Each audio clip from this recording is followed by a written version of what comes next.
Okay, go ahead. All right, cool. Good morning, everyone, and welcome to the last day, sadly, of the DFW conference.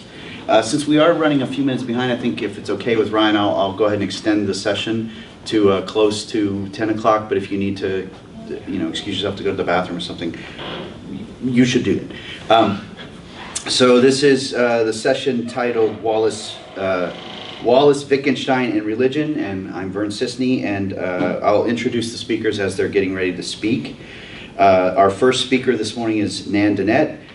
Nan is an MA student in Religious Studies at the University of Chicago with a concentration in religion, literature, and visual culture. She has a BA from the College of Wooster in Religious Studies and English Literature. Her academic work focuses on intersections of religion, literature, and American culture, and the title of Nan's paper is Everybody Worships Religious and Para-Religious Experience in Infinite Jest. Please join me in welcoming Nan Denette.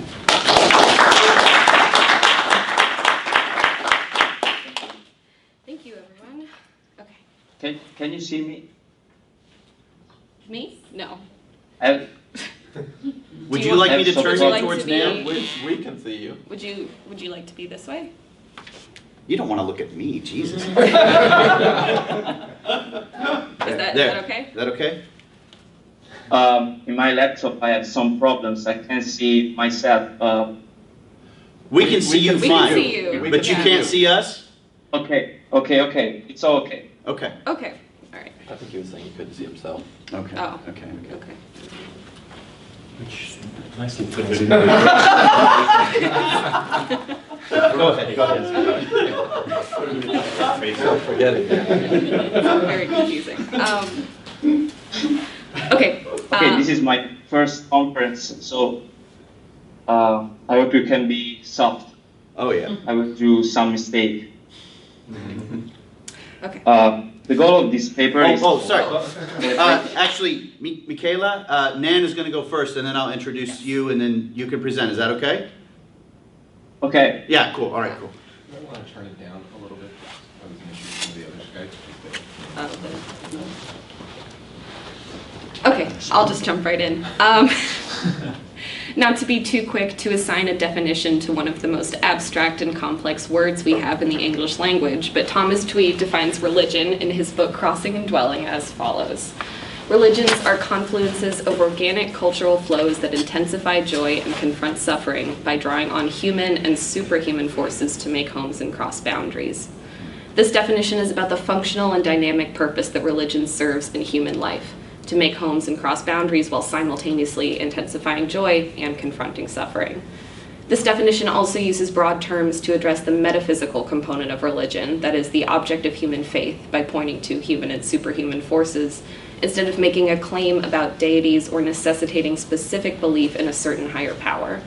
This definition of religion is particularly useful when considering what it might mean to call a piece of literature religious. Literature reflects culture, and Tweed's definition coincides well with contemporary American culture in terms of ideas of belief and meaning-making, specifically the locations of religion and devotion within a culture that is increasingly secular. If intensifying joy and confronting suffering is the goal, then this can be achieved by a non-traditional belief system or institution, much like multiple characters attempt to do in Wallace's Infinite Jest. In the novel, Wallace seems to posit that we see adoption of forms of religious practice as beneficial to ourselves because this can become a means of confronting suffering and thereby intensifying our own joy. The benefits of doing so are what make religion, particularly but not limited to Tweed's definition, all the more relevant for interpreting Wallace's work. Therefore, two questions emerge as foundations of this study. One, what does it mean for a text to be considered a work of religious literature, particularly within modern and postmodern critical contexts? And two, could Infinite Jest be called as such? In the 21st century society of Infinite Jest, the default setting, to borrow Wallace's words, is not conformity to a societal practice of religion, but rather the absence of traditional religion altogether. Therefore, individuals in this culture seek out alternative, non-traditional forms of religious experience. This paper details how Wallace's engagement with religion and spirituality is a means of portraying and conceptualizing how the locus of spirituality is inextricable from human experiences and impulses. Throughout Infinite Jest, Wallace explores the theme of addiction. In a passage describing Ennet House and its residents, it becomes evident that there is more to this sense of addiction than chemical and/or mental dependency on a given substance. Wallace also discusses the notion of spirituality as a means of coping with addiction, and that he adds clauses that function almost as disclaimers when using the word God. Here's an example. That certain sincerely devout and spiritually advanced people believe that the God of their understanding helps them find parking spaces. That God, unless you're Charlton Heston, or unhinged, or both, speaks and acts entirely through the vehicle of human beings, if there is a God. That God might regard the issue of whether you believe there's a God as fairly low on his or her or its list of things he or she or it is interested in you. This concept of being addicted to thinking, coupled with God as a means of authenticating spaces and experiences that are otherwise often secular, is central to Wallace's take on addiction and suffering. Furthermore, the relatively isolated nature of these that statements in this passage on page 200 is worth noting. The subject of these statements changes rapidly with little notion of organization or any kind of narrative flow of thought. This section itself is not entirely or even mostly about religion or spirituality. It's about the human experiences of addiction and suffering. However, perhaps Wallace is trying to convey in this passage that the human relationship with suffering is largely a spiritual predicament. For example, statements such as that no single individual moment is in and of itself unendurable, and that everybody is identical in their secret unspoken belief that way deep down they are different from everyone else, point to ideas of suffering and individuality. These notions, again, are not necessarily religious, but they're certainly concerned with being human, just as spirituality seems to be. The wording that Wallace chose for this section is similar to that of his 2005 commencement address at Kenyon, and that he seems to rely on higher power or spiritual as words to soften the potentially dogmatic blow of God or religion. This is not to say that Wallace is using them as synonyms or coded placeholders. However, the language used in AA often tries to conceptualize religion and spirituality in what is referred to in Infinite Jest as agnostic soothing rhetoric. Religion, returning to Tweed's definition, is a major component of addiction in Infinite Jest. Alcoholics Anonymous is an institution space that cultivates the discussion of authentic suffering and offers recovery through submission of oneself to a higher power and a set of rules that promise recovery via a means of access to said higher power. It is a refuge from a world rife with addictive substances, experiences, products, etc., that Wallace argues lead to a kind of spiritual despair, and to avoid this despair, we, as human beings, must fill this spiritual emptiness with something, with anything, be it narcotics, wealth, entertainment, or some other means of distraction. In the contemporary world Infinite Jest is set in, the space where God would be found is instead filled with substance, material things, objects, and obsessions. These substances run on a track parallel to what we would traditionally call religion. In other words, we might call them para-religious. Here's why. They are partially mimetic of the function of religion, that is, understanding a higher power by way of the self, and in turn bettering the self by means of some type of access or understanding in, or confidence in said higher power. These para-religious substances set up this divine understanding, but ultimately run asymptotic to the actual betterment of the self. The substances approach the supposed horizon of this intensification of joy and confrontation of suffering, but they never actually touch it. Another example of religious and spiritual language in Infinite Jest can be found in passages about Don Gately. Gately follows the rules of AA while simultaneously helping others to do the same. He is essentially able to fill this void inside him where his substance addiction used to be. Gately's strict adherence to the tenets of AA, however, does not mean that he fully understands the reasoning and function behind the practice of the 12 steps. Although he is quick to defend the program, as in the scene where Joel questions the validity of the statement, "but for the grace of God," Gately himself struggles to understand what exactly is meant by a higher power. In describing Gately's spiritual predicament, Wallace writes the following.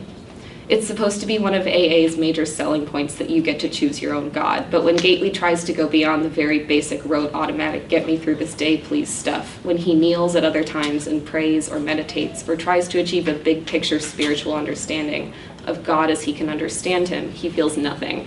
Not nothing, but capital N nothing, an edgeless blankness that somehow feels worse than the sort of unconsidered atheism he came in with. In other words, Gately entrusts his sobriety and sense of stability to this personalized conception of a higher power that AA asks of its members, whom he is told can be accessed by following the rules outlined in the 12-step program.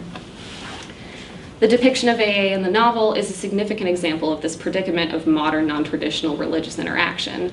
Although historically AA has a background in Christianity, the rhetoric used by the group as exemplified in the novel is meant to be, in Wallace's words, again, agnostic soothing. AA closely aligns with Tweed's definition of a religion in many respects. Tweed asserts that religions make homes and cross boundaries because they delineate domestic and public space and construct a collective identity. This description is certainly true of AA, as meetings and its rhetoric serve to unite members in their shared struggle. Additionally, AA relies on human and superhuman forces, to be sure. One of the 12 steps dictates that individuals must hold themselves accountable to a higher power by way of prayer. However, other steps in the program rely on human interaction, such as making amends with those you've wronged. Tweed states, I include reference to human forces because some traditions imagine the superhuman as embedded in the human in some way. Forces rather than beings, because not all lineages in all religions personify the superhuman. And of course, the primary purpose of AA is to confront suffering by way of helping people overcome addiction to a given substance. Thus, AA is representative of a religion in the novel in many ways. However, members of AA voice their confusion and frustration over many of the organization's rules at multiple points during the novel, highlighting the foamy enthusiasm with which adherents defend it. In Infinite Jest, religion exists in a sense that it is spoken about aloud and manifests in rhetoric, particularly in times of great suffering and subsequent despair. However, there is a hollowness to the rhetoric surrounding AA's agnostic-friendly conception of a higher power in whom you must place your faith as a step towards recovery. Much like other addictive substances and things that characters worship in a para-religious manner, AA is a closed system because in its attempt to function as a means of overcoming addiction, it ultimately replicates addiction and fails to provide any real intensification of joy or concentration of suffering, leaving its members unfulfilled and trapped just in a different system than they were before.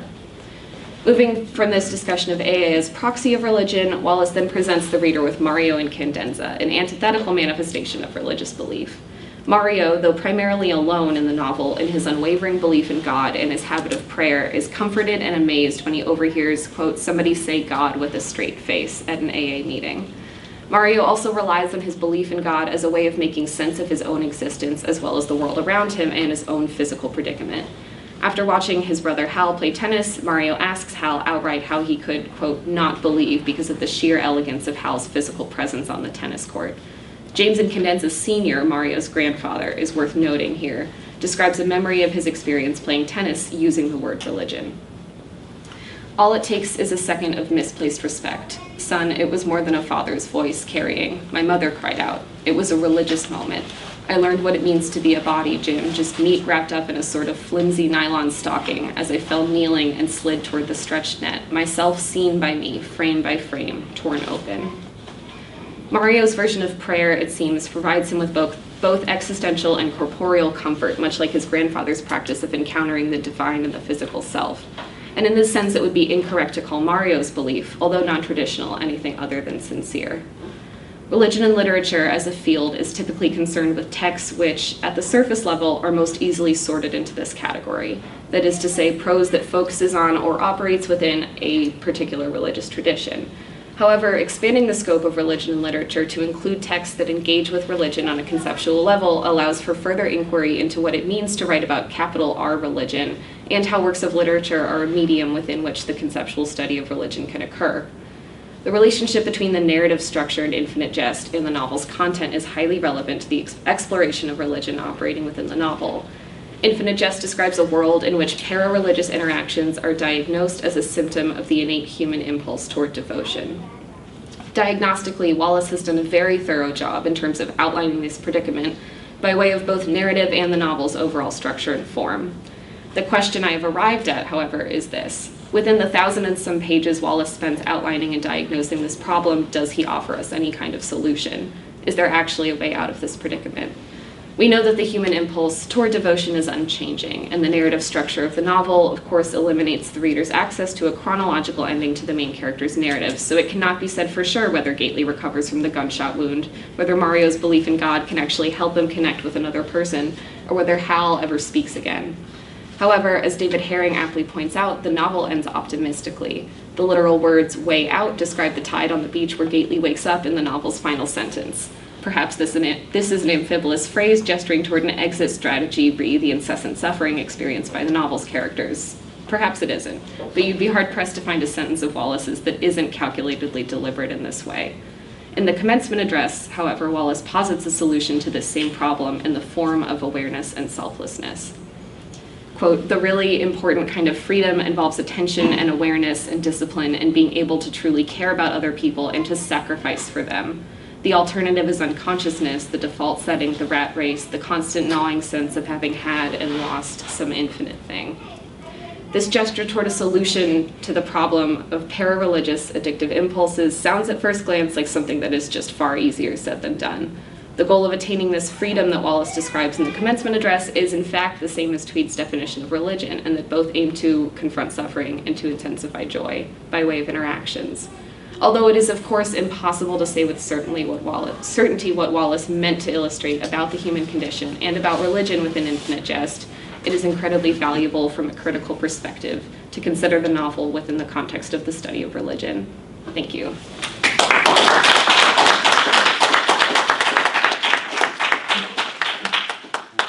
Michele, are you still there? All right. Did I say your name correctly? Michele? Michele. Yeah, okay. Our next speaker this morning is Michaela Ragno. Michele is a philosophy student at Aldo Moro University.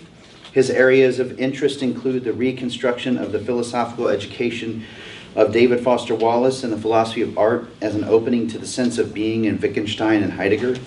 He wrote the book David Foster Wallace, Uno Spirito che pesa un macigno. Is that okay? Was that okay? Yes, it's okay. I'm terrible, I'm sorry. Which will be released in June 2019 for AM Edizioni. The title of Michele's paper is Wittgenstein and Wallace, Religion as a Form of Life. Please join me in welcoming Michaela Ragno.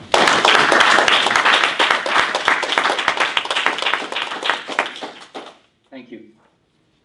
When we talk about religion, according to Wallace and Wittgenstein standpoints, we refer to it as an answer to a philosophical matter. More precisely, as an answer to the philosophical question par excellence. What is the meaning of life, the meaning of the world? What is the reason behind our being? However, Wallace and Wittgenstein are outside voices. In this cultural phase, religion seems to be the last remaining hope to awaken that now lost essential wandering. It is a reaction to solipsism, this great danger looming over the postmodern 20th century. It will be thus impossible to discuss the theme of religion without mentioning the philosophy and the personal life of Wittgenstein and Wallace, since these three aspects are parts of an inseparable reality, which must be looked at in its entirety. To explain my way of dealing with this matter, I would like to briefly recall the content of the lectures held by the famous historian of philosophy, Pierre Hadot, on the conception of philosophy as a spiritual exercise. According to Hadot, it is the separation of these aspects to mark the difference between the ancient world and the modern world. In this ancient world, philosophy is a spiritual exercise which determines a certain lifestyle. Let us consider Plato's Republic. Philosophy is conceived as an exercise to withstand death and relieve the wise from their fears, once the entirety of being and time are contemplated.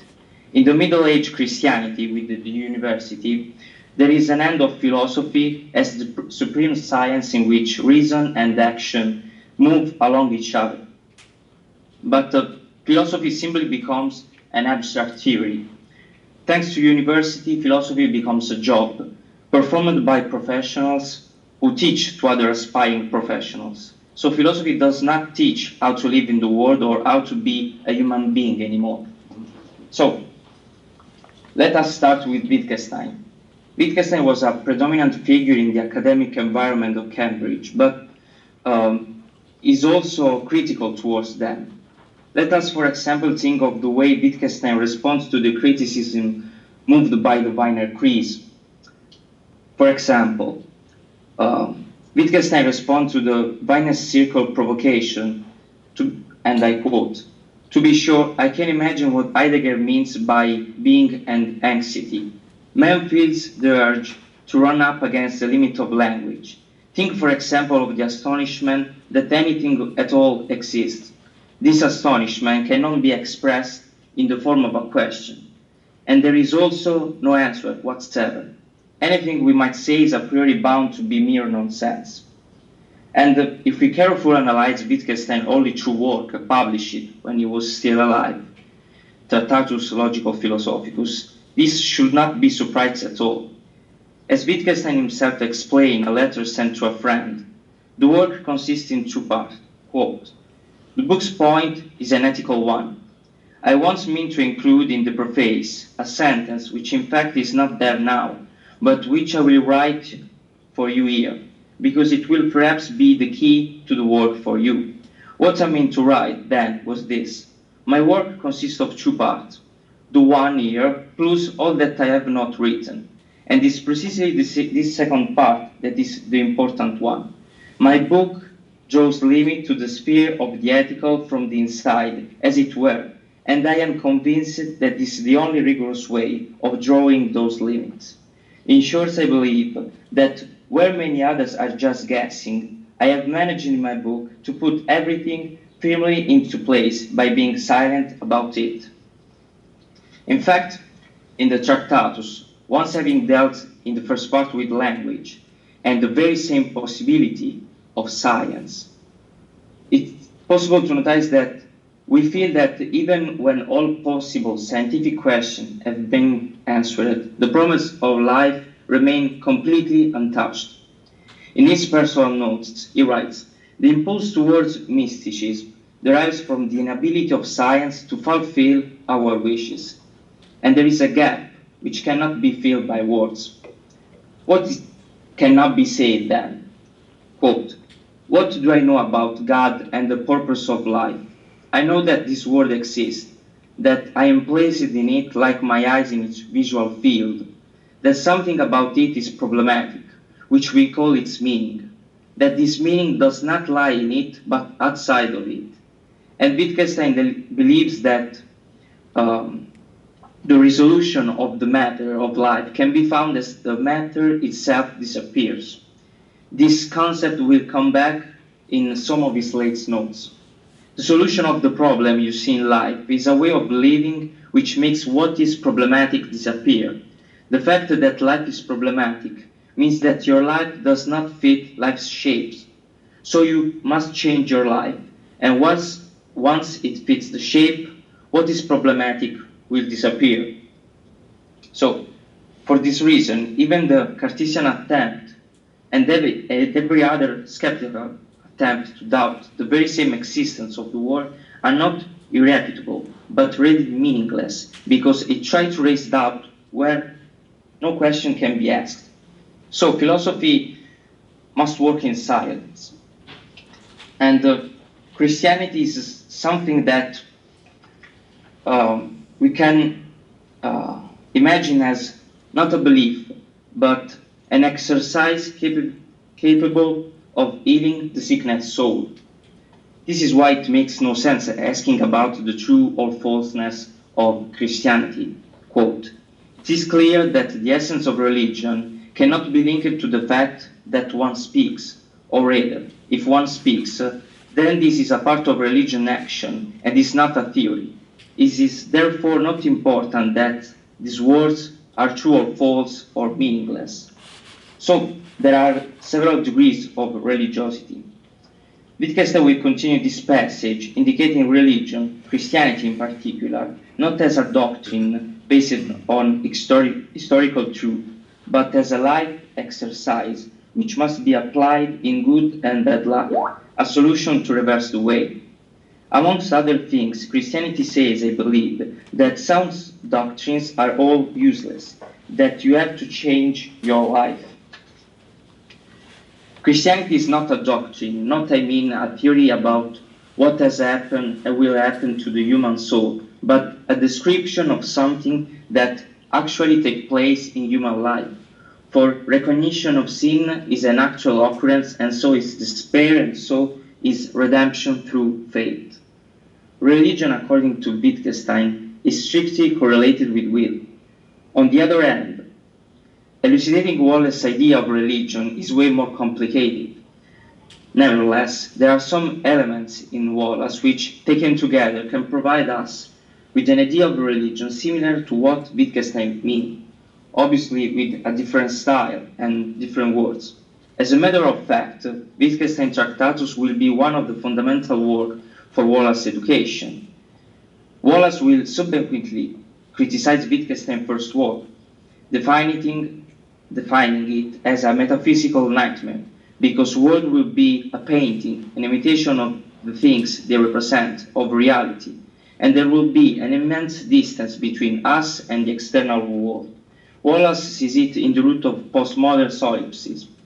This was a quote, Wittgenstein double bind. You can either treat language as an infinitely small damn dot, or you let it become the world, the exterior and everything in it. The former banishes you from the garden. The latter seems more promising. If the word is itself a linguistic construct, there is nothing outside language for language to have a picture or refer to. This lets you avoid solipsism, but it leads right to the postmodern, post-structured dilemma of having to deny yourself an existence independent of language. But in order to avoid this perspective, which in the Broom of System is represented by the tycoon Norman Bombardini, who wants to expand his ego physically through an increase in weight tending to infinity until he engulfs his alter ego, they both have denied the perspective of a private language. Wittgenstein does it by unmasking those images, inside, outside, deep, and surface, which had led some philosopher to confine subjectiveness into a private inner dimension. But a private language makes no sense, because it cannot be used, and it can mean anything, right? Because it's not shared.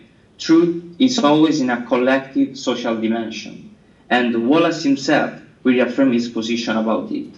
The point here is that the idea of private language, quote, like private colors and most of the other solipsistic conceits with which this review has the various time been afflicted, is both deluded and demonstrably false. In the case of private language, the delusion is usually based on the belief that a word like pain or tree has that meaning it does because it's somehow connected to a feeling in my knee or to a picture of a tree in my head. But as Mr. Ludwig Wittgenstein philosophical investigation proved in 1950, words actually have the meanings they dub cause of certain rules and verification tests that are imposed on us from outside our own subjectivity by the community in which we have to get along and communicate with other people. So, if you are thinking that all this seems not just idiotically abstract, but also irrelevant to the user words or to anything you have any interest in at all, I submit that you are mistaken. If words and phrases meaning depend on transpersonal rules, and these rules on community consensus, then language is not only non-private, but also it has to be public, political, and ideological. This is the fundamental theme Infinite Jest has to deal with. In order to do so, in fact, the novel has been defined as an epistemology of humanity, Wallace chose a strategical location, Annette House. As we all know, the latter is a rehabilitation facility belonging to the more wider group of the AA in Boston.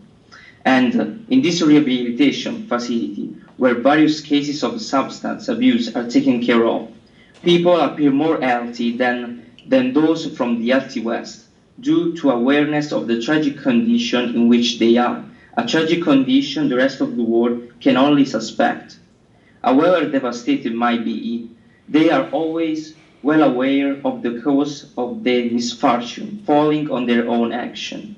The religious atmosphere of the Annette House is also apparent through the use of certain terms and concepts.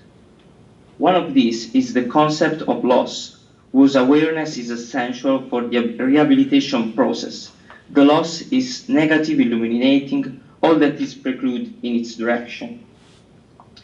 And I quote, Pat likely to smile and say, when a resident piss and moan about their own addiction losses during the weekly house community meeting, she snowed and smiled and said that for her, the stroke had been far and away the best thing that's ever happened to her because it enabled her to finally surrender. It shows all us to joys we will not experience, looking at our advice.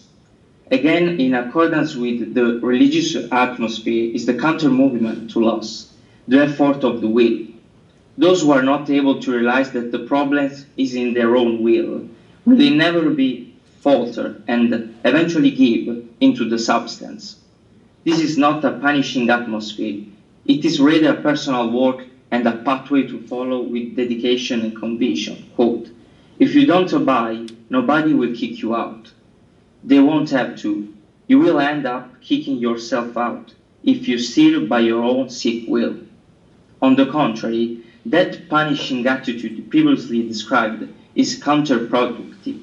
Externally, it leaves man physiologically clean, but with the same thoughts and with the same pattern of reacting to circumstances, which resulted in their admission to the AA. The real cure is something else. It's rather about getting some meanings back, so that the recovery can be total and definitive, showing the negative as is it, in order to avoid being tempted by it again and to reject into the future. At this point, I would like to briefly focus on one of Gately's epiphanic dreams. Located in a room with his healthy fellow citizen, all knelt, he realized that whatever stands up is sucked out of the window and eaten by a dreadful creator, and so goes for the first time in a gesture of incredible religious influence. Thus, continually repeat the slogan, appearing silly and useless, they acquire a meaning and suggest a simple truth many have not seen. Moreover, once the substance is gone, some already faded issue will also acquire a certain meaning, a more intense tone, strongly resurfacing the look for a solution. Quote, "As Gately features his way through Diary I Am meditation, he always tries to remind himself daily that is all an Annette House resident is supposed to do. By this pure youth sometimes, something by his lives of abstinent time, they can start to get a whiff of what's true and deep, almost magic, under the shallow surface of what they're trying to do." So, in Infinite Jest, Wallace opens up, describing the sadness and the emptiness affecting America and itself as well. He points out those forms of addiction generating a violent rupture. On one side, marijuana and DMZ, which are absorbed by subject in order to isolate itself from the world in a solipsistic way. On the other side, depression and the viewing of the Infinite Jest cassette, which, in opposition to the former two, annihilate the subject into the object. By the way, the author has always made clear that novels was conceived as a sad and not ironical book. The sadness that the book is about, and that I was going through, was a real American type of sadness. I was liked, upper middle class, obscenely well educated, and had way more career success than I could have legitimately hoped for, and this was a sort of adrift. A lot of my friends were the same way. Some of them were deeply into drugs, others were unbelievable workaholics. Religion was through a way to rise back from the abyss.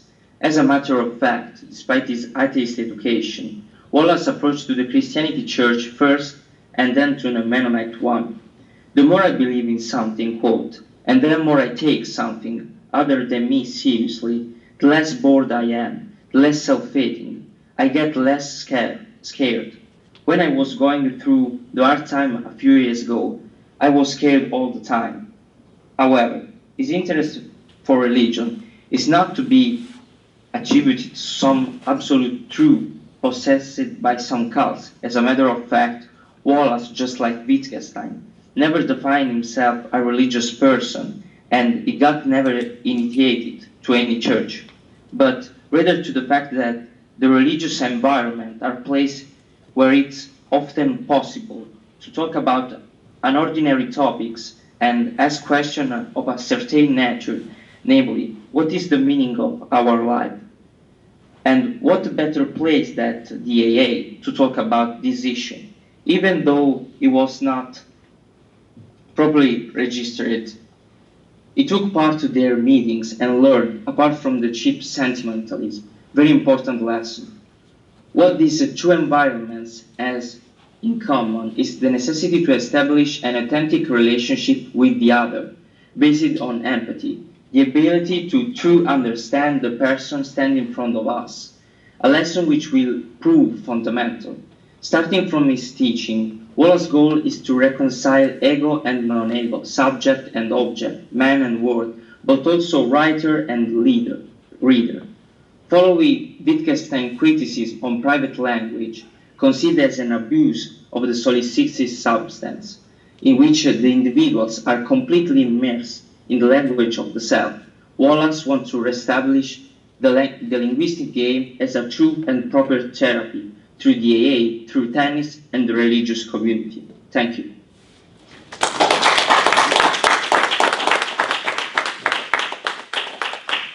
All right, I think I'll let us go till 9:55 for questions since we started a few minutes late. So that gives us about 12 minutes for questions. So, do we have any questions for our speakers? Question for Nan, if that's okay.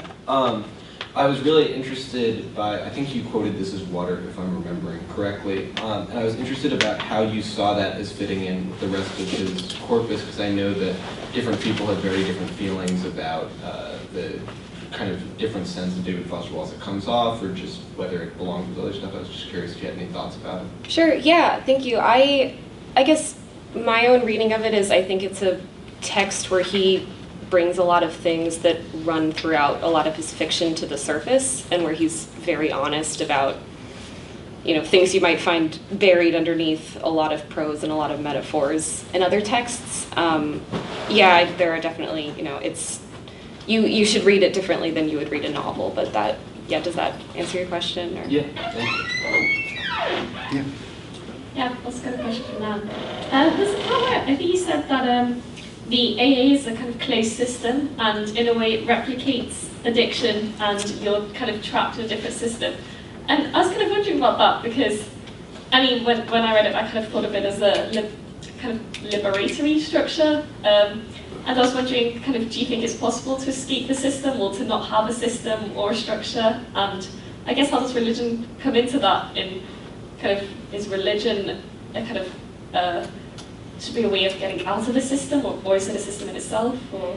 Yeah, no, that's a great question. I think that fits in well with your presentation yesterday too. So I guess what I was arguing was that the addictions in the novel and the institutions in the novel are systematic, and basically it seems as though in the narrative escaping one, just you end up in a different one.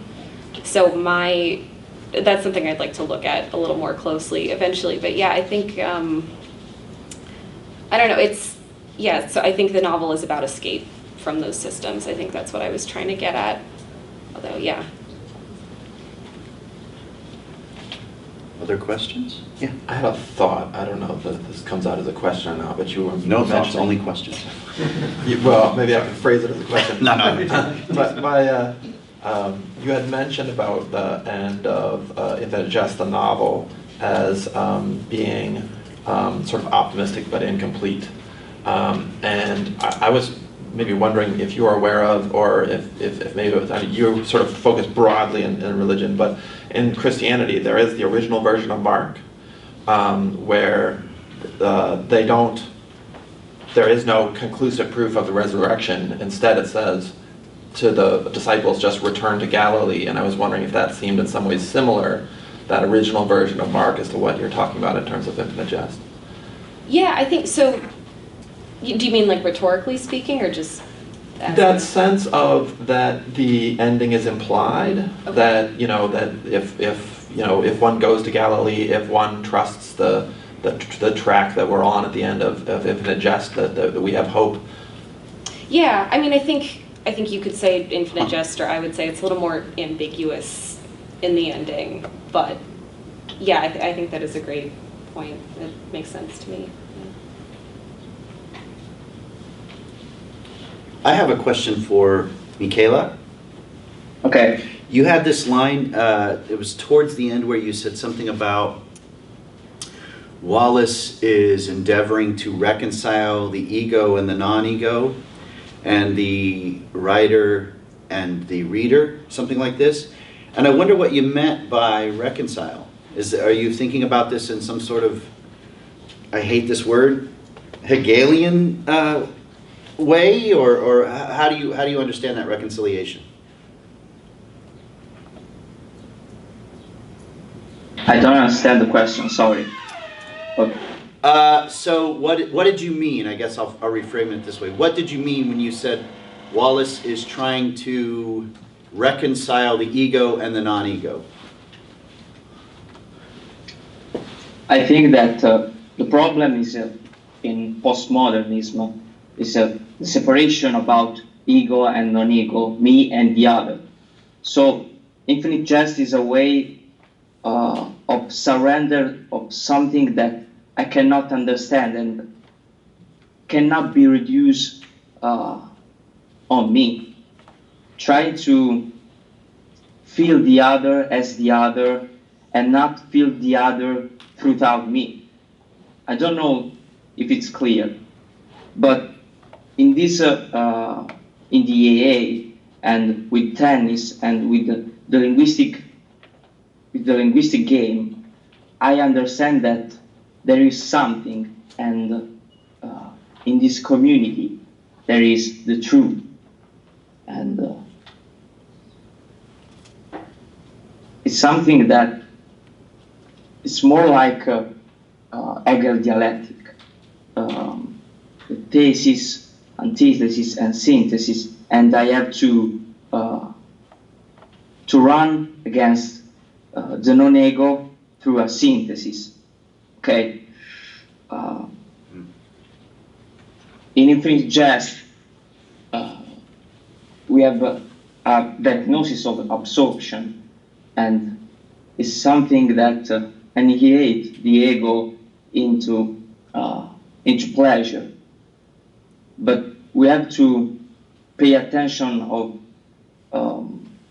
something different. I know. Okay. All right, thank you. Other questions? I have a question for Nan. Thank you for your paper, and also thanks, by the way, to Michele. But this question is specifically for Nan.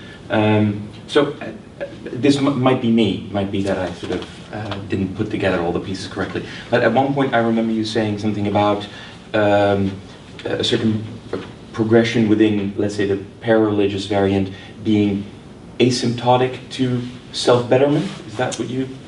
Yeah.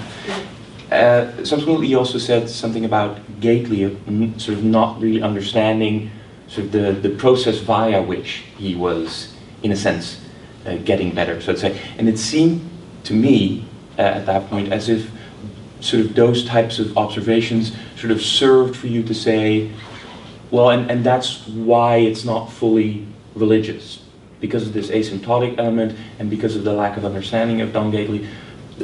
Was that indeed the case? Were those sort of criteria for you? Because I would think that this matter of not understanding is often the fundamental aspect of religion itself. Yeah. No. So maybe if you can just sort of elaborate on this. Thank you. Yeah, I wasn't trying to say that renders it not religious. I think more what I meant to illustrate with Gately not understanding is it was more of the thoughtless belief or the mindless, he checks the box of I have the higher power, but he couldn't explain to you why that's the case or why he believes it or what about it is so compelling for him. No, I guess so. Sorry, does that help? I guess so the first part of what you mentioned, the running asymptotic too. Yeah. So two sort of quick sort of follow-ups. Mm-hmm. What do you then mean with that asymptotic? What does it not reach, so to say, ultimately? And the other, would you really say that Gately is thoughtless in that process? Yes, he doesn't understand, but he does seem to sort of consider the whole sort of the weirdness of sort of, oh, you know, I have to do this praying and I don't know exactly how it works, but it does work, and that in itself is also a form of thought. It's not understanding, but it's an immersion in some sort of contemplation of what's going on. That's true. Yeah, no, so I think to clarify, it runs asymptotic to maybe what the ideal goal of religion is, so not just this, you know, what people imagine the best case scenario is for being a religious person. You find this larger thing, this higher power you can give yourself to, and it makes you a better person, and it makes you happier, and it makes suffering easier. And I think you're absolutely right about Gately, thoughtless is probably the wrong word, but I think maybe unconsidered or just a little bit removed in a sense, and sort of his own perception of his belief, not in his sincerity. Does that help him? Yeah, no, definitely. And that's I a mean, great there's point. more that I would want to talk about, but I don't want to. I'm going to duck down now. Could I actually ask a question? I don't want to steal anyone's question, or step on anyone's toes if someone else wants to ask a question. Okay. You talked about suffering quite a bit, and I thought that was really interesting. And I wonder, in like Dostoevsky, there are many moments where a character will say, will emphasize that suffering is, I almost want to say it's a gift, something like a gift, that it's purifying, and you actually use the phrase something like, I think religion, did you say it's a reaction to suffering or something like this? I think, yeah. Something like this? And so I wonder if how you see that relationship between suffering and religion, and what Wallace's views on suffering you think are in Infinite Jest. Yeah, I think I would say religion emerges as a solution to suffering, right? But para-religious things also emerge as solutions to suffering, and differentiating those, I think, is a really central struggle in the narrative for most of the characters. And I think that's what discerning between something that is actually helping you become a better person and, making you more joyful and less sorrowful, versus things that actually do not succeed in that but mimic it in like a very hollow kind of way. That's what I was trying to get at. Okay. All right. Well, please join me in thanking our speakers one last time.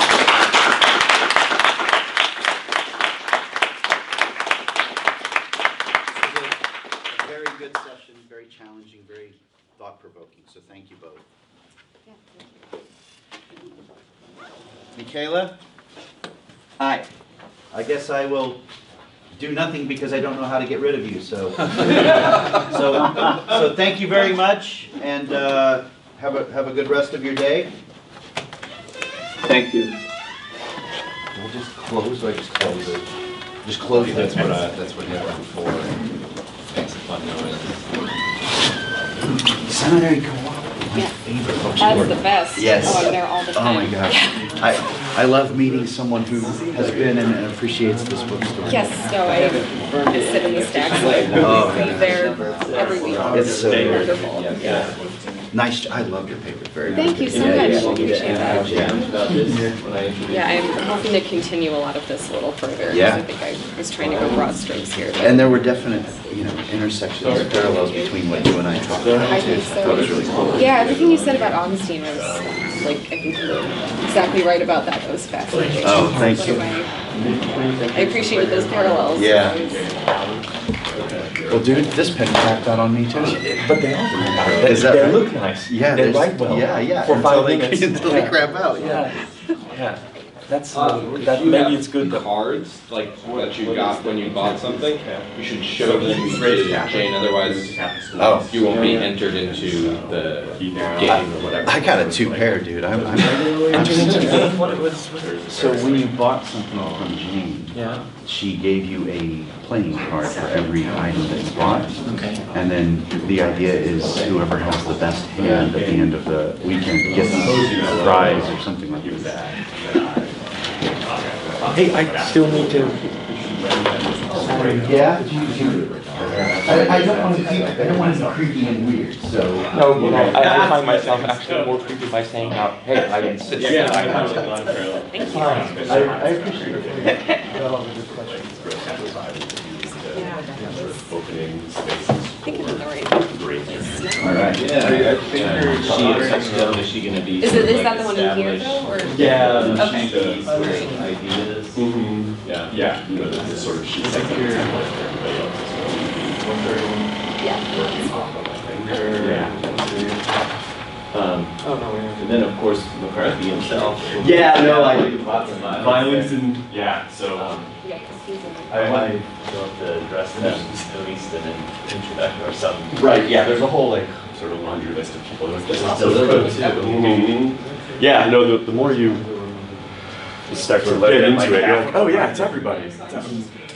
That was like the first thing that I wrote about Wallace, was sort of like how he fits in that same sort of Catholic tradition, because he talked for a bit about, Oh, yeah. you know, being Catholic or, Yeah, you know, yeah. exploring Catholicism, failing Sure. RCIA. So, you know, I think his stuff does the same. Somebody just asked about suffering and his work, and it's like, yeah, that's the exact same thing, that it opens up this space for people to sort of transcend themselves. Yeah.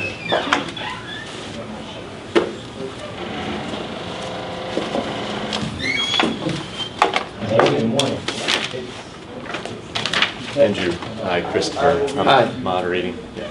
Nice to meet you. Do you want me to add or change anything about this?